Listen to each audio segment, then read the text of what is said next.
Ah, Moskowien. Good old Moskowien.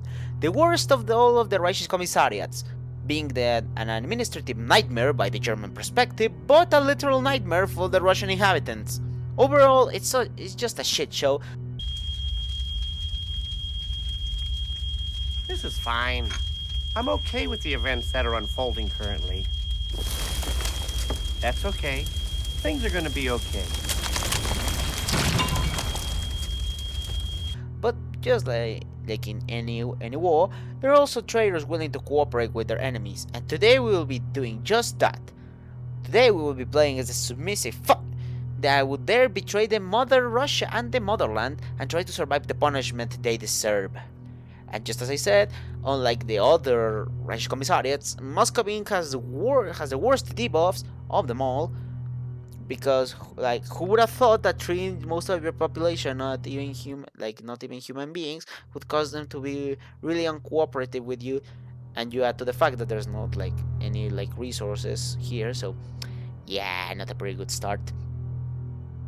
To give a quick overview of Moskowien's politics, how it works is that there are various factions vying for control of Moscow, with them being the different Russian collaborators, the partisans waging a guerrilla war, and finally we have the SS.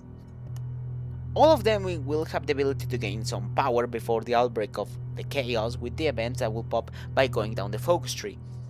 And since we will be staying as the Russian Commissariat administration, there are two main factions that we want to give power to, and those either are the Schutzstaffel or the SS, or one of the collaborators, because there's always some who will betray their people even after having the opportunity to revolt, you know.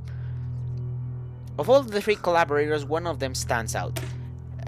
Kaminsky, I hope I really pronounced that right, I don't know. The golden loyal boy to the German overlords. He will have some work to do in the future, let me tell you. And so we will empower his faction, as I find it most ironic to play as a Russian collaborator who will actually betray its people and not try to revolt, even when the perfect situation is upon him, you know? So, since we don't want the SS to be in charge of this, we shall not send the Mr. Himmler letter, since this and other focuses actually gives power to the SS. I like how this focus refers to Transvolga, which was a tag before the update. So, like, now it sends it to Blasov, I think, but this focus actually was meant for a tag that existed before the rework of Russia. So, that's interesting. And he's dead. And with the death of Mr. Mustache Man, chaos has erupted within Moskowien, as the Russian Commissar has decided to himself. As such, a new Russian Commissar will need to be appointed. This is why we did not want to empower the SS, as if I understand this correctly, if you empower the SS instead of the Russian collaborator taking power, it will be the SS that will empower. Even though the SS tree is more fleshed out, the collaborator path has a unique thing at the end.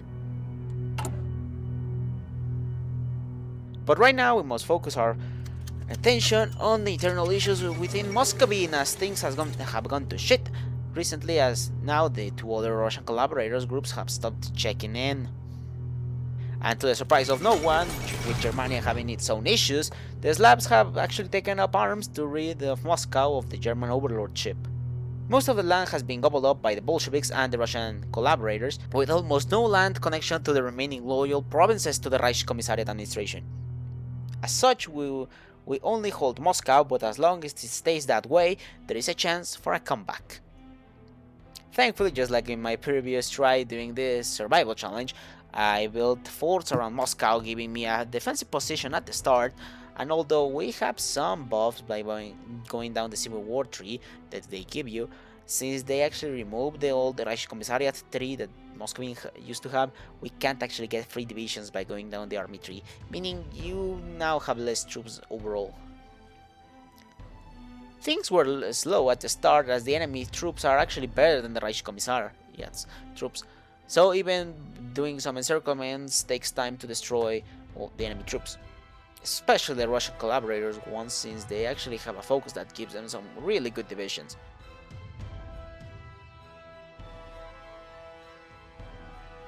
I did manage to cut the Russian Collaborators in two, giving me and the Bolsheviks an opportunity to starve them to death, but even then their troops were still better.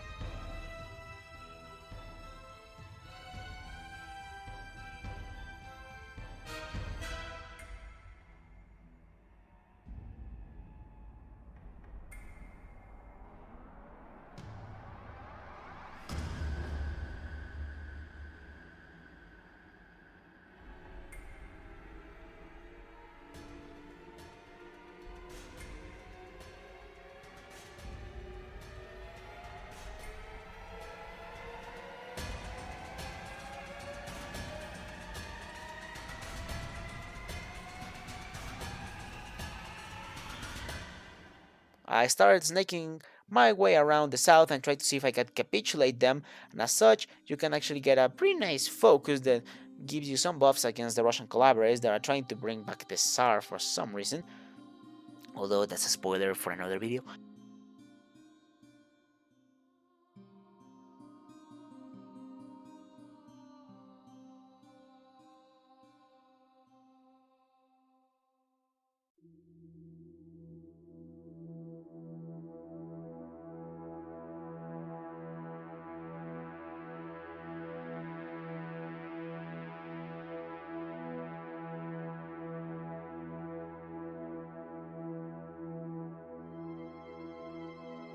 I continued down south and saw some success against the Bolsheviks and as well, but even then things were still pretty chaotic.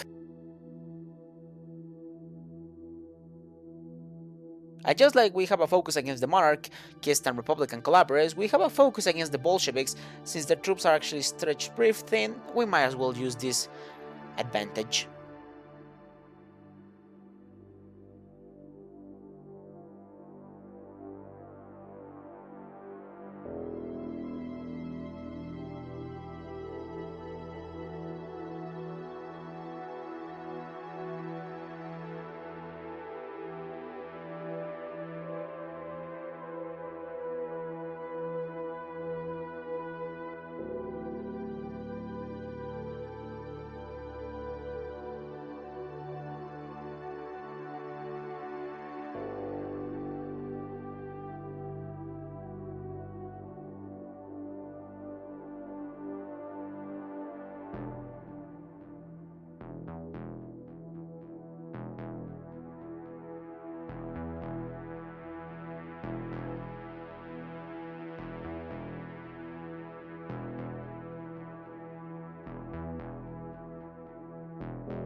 And even though I just took most of the collaborators' lands in the south, they still hadn't capitulated because their surrender limit is actually pretty high.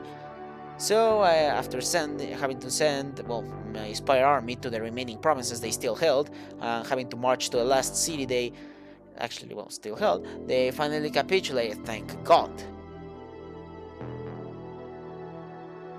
Since the Red Army was still distracted with them also dealing with the Archangelsk garrison up north, I used this opportunity to win over some land in the west, and this actually proved to be an excellent choice as they had no troops to respond, me just walking around the place, and soon both the red factions had been dealt with.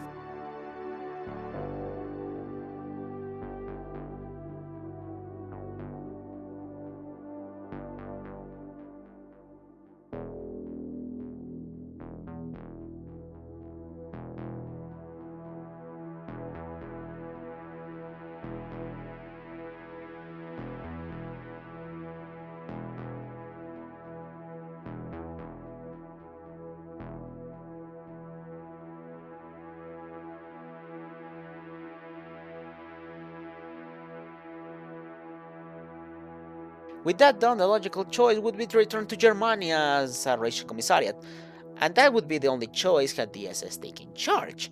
But with the collaborator in charge, we can proclaim some sort of independence and freedom, but not quite, as you will see. And well, the focus actually supposed to give you like independence. The only thing it really does is just changes the flag. It doesn't really even change the name. Just say Russian Commissariat Moskowien, and you can and well, you actually declare war on the Archangel's garrison. So yeah, that's about it. Really, like there's nothing really to say about that. So and after defeating them, yeah, like that's the end of the video. There's no more content for these guys, as expected, really. But since this would be a pretty short video, I want to show you a unicorn that happened in my game, so to speak. Wait, Hungary's winning? Hungary's winning? How is Hungary winning? I don't understand. I need to send equipment to them. I need to see Hungary win this. And so, because I had no plans to continue this game, I actually sent my entire stockpile of all Mosin guns and probably like K98Ks and artillery to the Hungarians to see if they could actually win the bloody war.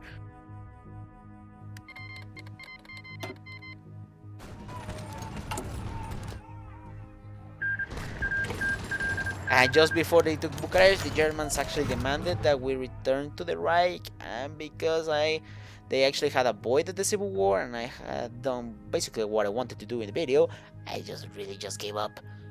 So much for that supposed freedom.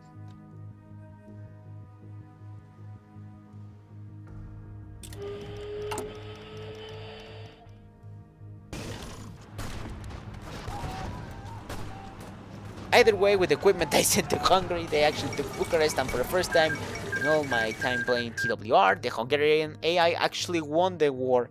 Hungary won? I had seen them actually negotiate a stalemate before, but I had never actually seen them, well, actually win the war. And so the rest happened as usual. The Romanian Prime Minister got and then the civil war happened. You know, I had never been so proud of the AI before this. So I really hope you enjoyed the video. And oh, if you think that I just added this part so that the video would be more than 10 minutes long so I could get that sweet ad revenue, you would be totally right. This was Defectus. You are dismissed, soldier.